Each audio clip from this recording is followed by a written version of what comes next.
You enjoying yourself? You enjoying yourself? Say hi to the world.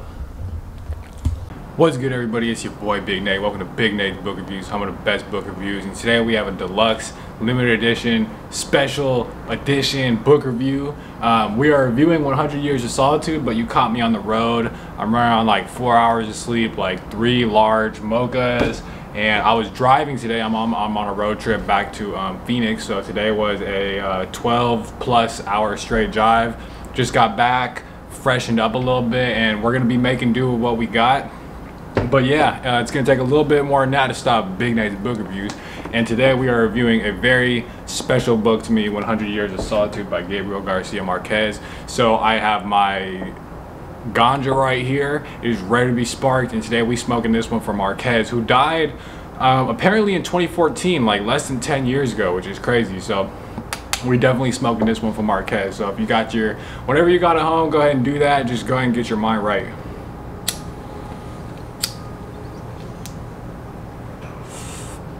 So 100 Years of Solitude was published in, we blowing out the window, taking zero risks with this hotel shit, but published 1967, I think.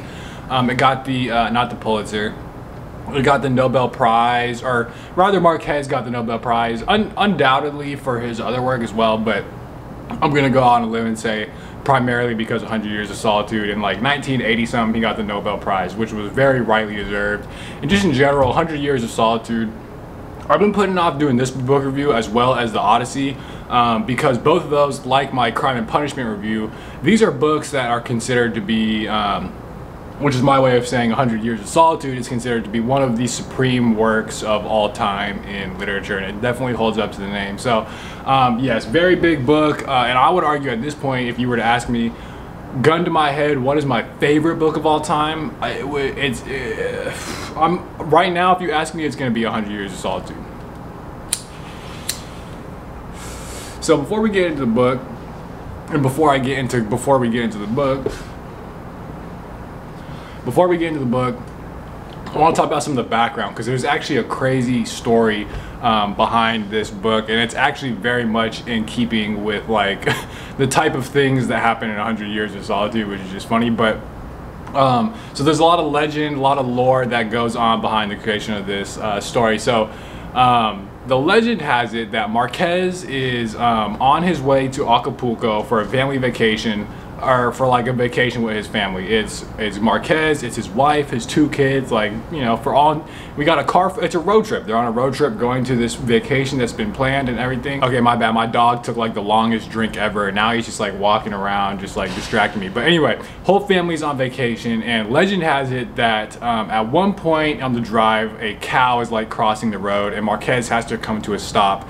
And it is at that moment that he realizes, he has the insight, the revelation, he knows all of a sudden what 100 Years of Solitude actually needs to be about. So like literally what he does is he turns them around, like trips called off, he like flips a U-turn in that bitch, everybody just drives, he drives them all back home. Dude, my dog is like walking all over the place. But anyway, he drives their ass back home and goes straight to a studio, quits his job, and then for the next 1.5 years he's basically working on 100 Years of Solitude, writing 100 Years of Solitude relentlessly, locked up in his studio.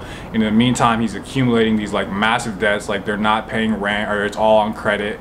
Marquez sells the family car, he's pawning his wife's jewelry, which is totally, by the way, like a nod, gets like is referred to in 100 Years of Solitude with Jose Arcadio Buendia. But anyway, so he does this for like 1.5 years. They are down bad. They're so down bad that he almost, I don't know where they were before, but if they weren't there before, now they're basically in like, you know, straight up poverty, because they literally don't have enough money to send the manuscript. They can't even send the full manuscript. They can only send half of it. So Marquez sends half, but he sends the wrong half. He sends the second half of the book. But legend has it that it gets picked up anyway, because it's freaking 100 Years of Solitude, and you know, the rest is history. But anyway, let's get into the book. So 100 Years of Solitude, like the actual book, is about, in my eyes, the rise and fall of this fictional town village called Macondo, which is founded in this like prehistorical, or at least like beginning of history way. It's described as being founded in a time that's so early where there's not even names for things, and you had to point at what it is that you were talking about, because we are in such an early where there's no language for the type of stuff. But Macondo starts out as this little village of like straight up 20 adobe houses, and you watch over the course of the next 2 centuries as there is the advent of new astronomical discoveries, there is the expansion and the intervention of government into Macondo, there is the discovery of new technologies like the railroad and electricity, and basically you just watch as this whole history unfolds over the course of these 2 centuries. And happening in parallel with all of that like Macondo shit is the Buendia family, who is arguably even more so like the, you know, the stars of the show.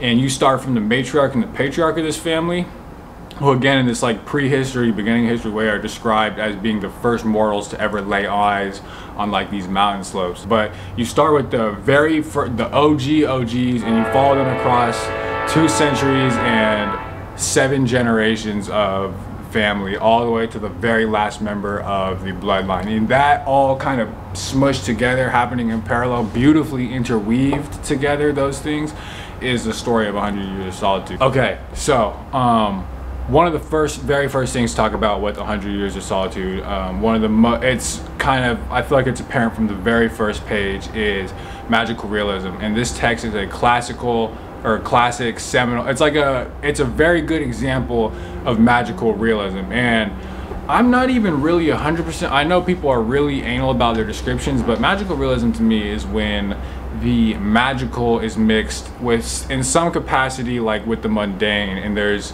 supernatural and fantastical magical things happening, but it's told within a very realistic context, and it's never like the thing in itself. It's almost just kind of, it's just taken for fact, it's taken as granted, and then the rest of the story proceeds from there. But it lets you do some really fun stuff. Like one of my favorite parts of this book is there's this point where it rains for like 5 years straight, 4 years, 11 months, however many days, and it's just non-stop raining. So mystical, fantastic, not even mystical, like fantastical, like it's not possible, but it's raining non-stop. And not only that, it's like, the crazy part is the atmosphere is so wet that fishes are able to literally like swim in and out of the windows, and people are growing algae on their skin. But it's kind of just like this historical event that just comes and goes, just like any other thing, just mixed with other like normal stuff, like the advent of the railroad or the advent of like television and stuff like that. It's just historical events. And another one that just kind of comes and goes, almost like a flu, is the insomnia plague, which is like, it's transferred through speech. It's almost transferred like a normal, like the flu. It's like almost like a normal plague, but instead of like getting sick, you get insomnia and you can't sleep, and like you have a point in the whole where like the whole town like has been up for over 50 hours and everybody's like experiencing each other's waking dreams, and you know, it's just like crazy shit like that. Not to mention so many other examples. Like it's almost trivial to just like give specific examples because it's so present just throughout the book. And like I said in my last video, like this book is so full of life and color, and it is just it makes for an overall like very exciting and like interesting read. Okay, so thematically, this book is about too much thematically to even talk about, so I'm just going to say the one that what I think is the big one of the book, which is, I would say, the cyclical nature of time and of history, and also kind of with the Buendias, the cyclical nature of tragedy, some predetermined inevitable tragedy that I would say for every single member of the entire Buendia family, they have some sort of solitude, some kind of tragedy that they're dealing with that leaves them with like in some way an unresolved life. I would say that they all die with something left to be undone or to be done, like that kind of thing. But like I said earlier, 100 Years of Solitude is literally following 7 generations, 7 pretty full generations. And like I said in my last video, the characters are so rich and so deep. So you're getting to see all these people, and at a certain point in the book, it almost begins to feel like repetitive. It's beginning to feel like the same thing is happening generation after generation, even though it's completely different people, it's completely different values, completely different days and age, completely different history. It's taking different forms, but fundamentally it is this endless cycle of, yeah, kind of like I said, like tragedy with all the with all the Buendias, and you're seeing this with just like general historic and technological advances. It's always like something comes, fundamentally changes the city, village, whatever. Something else comes, fundamentally. It's just like the same thing, and there's again different periods. It's completely different each time, different manifestations, but overall the endless cycle of time and of history. I would say that's like the big one. But real quick, I had to get interrupted. It's like, bro, there's like people down here. It's like surprisingly close. Like I feel like I can like see their faces. It's like, so anyway, they just passed. But anyway, to that point too, just structurally, like how that book is like set up, like cyclically, as well as the cycles within, like the general cycles within. The point is, I'm not even okay. Long story short, I was compelled to reread the ending of this book after a while, because I was like, there was something about it just speaking to me, and I don't know, something about it was just drawing me toward it. So I reread the ending, and it's brilliant. It's like literally written brilliantly down to the last sentence and just down to the last word. So I finished it. I'm like, damn, that was dope. And I'm like, just for fun, what if I started reading like the beginning of the book, the beginning chapters, and I started the beginning, like the first chapter, and it literally reads like the perfect continuation of the end of the book, like therefore like completing the cycle. I don't know, this book hit me on kind of like a whole different level, which leads me to my next point, which is that needless to say, this book is an A+ for me. In fact, it's making me like recalibrate my whole rating system, you know. That's like these big books anyway. But there's a couple things to know about 100 Years of Solitude if you want to read it, like some caveats that's what it is. There's a couple of caveats we have for 100 Years of Solitude, which is one, it's big words and long sentences. And although it is, I will say, like I'm gonna say, it is an effortful read. It is a book whose rewards are well worth the effort. But so there's that, and then another thing that like was low-key the reason I tried to read this book a few years ago and I couldn't. Right book, wrong time. That is the thing. Don't be upset because you weren't clicking with a book that's supposed to be so good. You might just need to come back to it. But part of why I stopped reading it, because I was confused, because the names are confusing. It's like Russian names, which this is how I frame the whole thing. Like Russian books like Dostoevsky, like Brothers, and it like The Idiot, those where they have like the whole, you know, like several pages of like names. It's like one person will have like a dozen nicknames that are like very loosely phonetically connected, and you'll see like, and some are used in different contexts. So that is something that's very annoying, I feel like, about, not even annoying, it just takes that extra level of effort.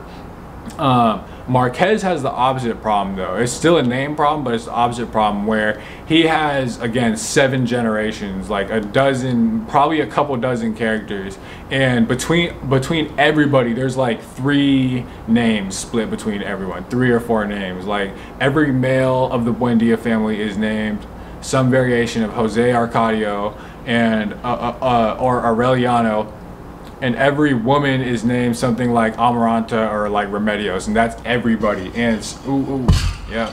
And sometimes these characters live in the same generation or are referred back to, so you know it takes some paying attention, getting used to.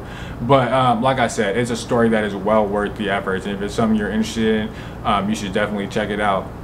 But anyway, first off, before anything, if you got this far, go follow me on Instagram at Big Nate's Book Reviews. For real, just go do that. And then, yeah, thank you for watching Big Nate's Book Reviews. Some of the best book reviews. Wish me luck driving tomorrow.